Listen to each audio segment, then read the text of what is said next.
Meu nome é Letícia Alencar e hoje eu irei apresentar o meu olhar ambiental voltado ao comércio clandestino de marfim no Brasil. O objetivo desse trabalho é compreender o modelo jurídico penal atual no âmbito da criminalização e punição do comércio clandestino de marfim no país.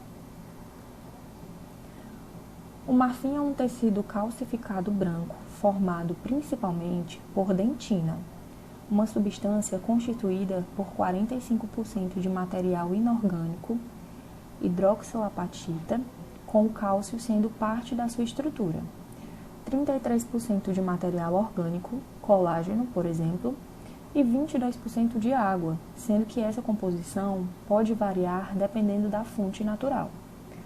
Apesar de muitos acharem que o marfim é representado apenas pelas presas de elefantes, esse material nada mais é do que um dos constituintes do dente, ou seja, quaisquer presas e dentes de mamíferos são fontes de marfim. Então, por que o marfim extraído dos elefantes é tão visado? Na prática comercial, se faz necessário uma presa ou dente grande o suficiente para permitir a lapidação de grandes quantidades desse material para a manufatura de esculturas, utensílios, ferramentas, entre outros diversos itens. Sendo assim, os elefantes, com suas grandes presas, são de longe os mais procurados pelo marfim, o que coloca um sério risco para esses animais. Hoje, o preço da matéria-prima pura chega a alcançar $1.000 o quilo, enquanto o produto finalizado, especialmente esculturas, pode valer centenas de vezes mais. Os caçadores lucram pouco com a atividade legal. Quem ganha mesmo são os intermediadores e as facções criminosas do mercado negro. Bastante cobiçado na Ásia, o principal mercado consumidor de marfim no mundo é a China, onde em várias partes, como em Hong Kong, o comércio até 2017 era liberado e enfrentava pouquíssima fiscalização. Em termos globais, o comércio do marfim hoje é ilegal em vários países por pressão das entidades de conservação ambiental. Porém, a ilegalidade não se mostra suficiente para deter a ação de criminosos e o mercado negro continua movimentando fortunas com esse comércio. Apesar de uma contínua queda entre os anos 2011 e 2013, o qual se deflagrou a primeira conferência de Londres sobre o comércio ilegal da vida selvagem, nas últimas 2 décadas, na média anual, cerca de 30 mil elefantes vêm morrendo na África por causa das suas presas. Com uma população estimada em torno de 350 mil indivíduos, se a taxa de caça voltar ao patamar de 2011, em algumas décadas, esses animais podem estar extintos no continente. Na Tanzânia, por exemplo, a população de elefantes teve uma queda de 65% e em Botsuana, a situação ficou tão crítica que o país liberou o atire para matar sobre qualquer caçador em atividade. Antes das ações de fiscalização e proteção aos elefantes, a população total desses animais caiu de 1,3 milhão para 600 mil no continente africano entre os anos 1980 e 1990. Na China, Vietnã, Laos, Camboja e Indonésia, os elefantes estão quase extintos por causa da baixa força de vontade governamental até o ano de 2016 para impedir o comércio do marfim. Em 2008, a China foi permitida de comprar um estoque de 62 toneladas de marfim, apreendidos na África, com o propósito de cobrir seu mercado interno e suprimir a importação de marfins capturados de elefantes selvagens ainda vivos. Porém, essa compra a longo prazo acabou cobrindo o contrabando ilegal de 1.000 toneladas de marfim. Por isso, desde o começo de 2018, o governo chinês vem ativamente impondo um fechamento da indústria de marfim e um banimento no comércio desse material em várias regiões. Se isso irá combater efetivamente o comércio ilegal, ainda permanece a dúvida, mas quedas acentuadas na caça de marfim na África estão sendo observadas. Segundo os dados da Interpol, a criminalidade ambiental não se restringe às fronteiras e pode afetar a economia, a segurança de uma nação e até mesmo a sua existência. As mesmas rotas usadas para o contrabando de animais selvagens em todos os países e continentes são muitas vezes utilizadas para contrabandear armas, drogas e pessoas. Na verdade, o crime ambiental ocorre frequentemente de mãos dadas com outros delitos, como a fraude de passaportes, a corrupção, lavagem de dinheiro e assassinato. Muitos países signatários da CITES, Convenção Internacional do Comércio de Espécies Ameaçadas, já possuem tolerância zero contra o comércio de marfim, como é o caso do Brasil, que em 1975 assinou essa convenção para regular de forma eficaz o comércio de espécies da fauna e flora, prevenindo-as do perigo de extinção, quando a ameaça for o comércio internacional, implementado no nosso ordenamento jurídico pelo Decreto número 3.607 dos anos 2000.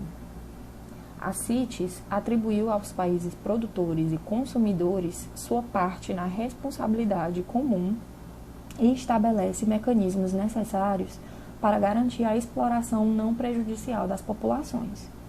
Com base nos procedimentos propostos pela Convenção, o governo brasileiro, por meio do Instituto Brasileiro do Meio Ambiente e dos Recursos Naturais Renováveis, o IBAMA, incorporou em seus procedimentos para a avaliação e emissão de licenças de exportação e importação. Cerca de 5.950 espécies de animais de 32.800 espécies de plantas de todo o mundo são protegidas pela Convenção sobre o Comércio Internacional das Espécies da Fauna e Flora Selvagens em Perigo de Extinção, a CITES, contra a sobreexploração devido ao comércio internacional. Elas estão incluídas nos 3 anexos e apêndices da CITES, agrupadas de acordo com o grau de ameaça. Em alguns casos, grupos inteiros são incluídos, como primatas, cetáceos, que são as baleias, golfinhos e botos, tartarugas marinhas, papagaios, corais, cactos e orquídeas. Em outros, apenas uma subespécie ou uma população geograficamente isolada de uma espécie é incluída, como, por exemplo, a específica de um país. Segundo a Agência Brasil, a Polícia Federal cumpriu em 2020, no estado de São Paulo, 11 mandados de busca e apreensão, expedidos no âmbito da Operação Marfim, que visa investigar casos de comércio ilegal de marfim de elefantes. A ação é realizada com o apoio do IBAMA e da Polícia Ambiental do Estado de São Paulo. De acordo com a Polícia Federal, foram identificados 11 endereços residenciais e comerciais na capital paulista, ligados aos suspeitos de cometer os crimes, por meio de importação, compra ou venda de obras de artes produzidas a partir das peças de elefantes. Em nota, a corporação acrescenta que constatou que objetos feitos de marfim têm sido comercializados na Feira de Antiguidades da Avenida Paulista e no Espaço Livre do MASP. A composição dos produtos foi confirmada pela Coordenação de Inteligência de Fiscalização da Diretoria de Proteção Ambiental, do IBAMA. Da necessidade de uma tipificação penal específica para coibir o comércio ilegal. A Comissão de Meio Ambiente e Desenvolvimento Sustentável aprovou uma proposta que proíbe qualquer forma de comércio de marfim, incluindo importação e exportação, em todo o território nacional. Sendo assim, foi aprovado o projeto de lei número 7.332 de 2017, do deputado Marcelo Álvaro Antônio, que sujeita o infrator à pena de reclusão de 3 a 5 anos e multa. Esta nova redação seria incluída na Lei de Crimes Ambientais, passando a vigorar com o acréscimo do artigo 32A. A medida abrange o marfim vivo, que é encontrado em presas de elefantes, morsas, hipopótamos, rinocerontes e outros animais, bem como produtos industrializados derivados do marfim, como objetos de arte ou peças artesanais. Os investigados poderão responder por contrabando e receptação dolosa qualificada. E as penas previstas para os crimes são, respectivamente, de 2 a 5 anos e reclusão de 3 a 8 anos e multa. O projeto será agora analisado pelas comissões de Desenvolvimento Econômico, Indústria, Comércio e Serviços, e de Constituição e Justiça e de Cidadania. Depois, seguirá para o plenário. A luta para preservar esses animais magníficos sustenta-se sobre vários pilares. O principal deles é, obviamente, o respeito à própria espécie, que, assim como outros animais, tem direito a uma vida plena, cada um em seu universo particular. Outro aspecto importante é o papel fundamental que cada espécie exerce no frágil equilíbrio dos ecossistemas, sejam elas grandes ou pequenas. Quando uma espécie é extinta, não dá para substituí-la. Muitas árvores, por exemplo, contam com os elefantes para dispersar suas sementes, o que significa que um declínio contínuo no número de elefantes provavelmente causaria alterações significativas nesses ecossistemas. A caça promoveu uma vantagem genética nos elefantes de Gorongosa, que nasciam sem as presas.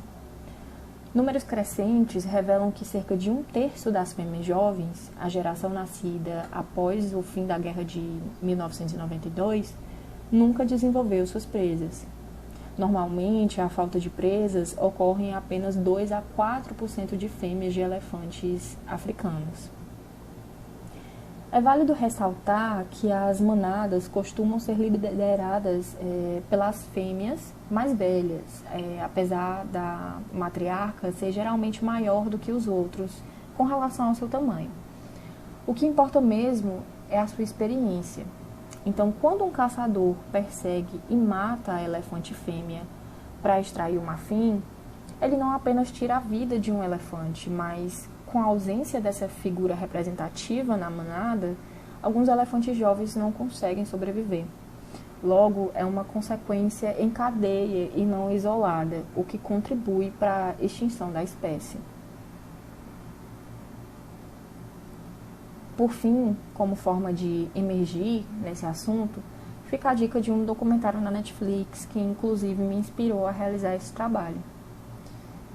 Então, desde já, eu agradeço a atenção de todos dispensada.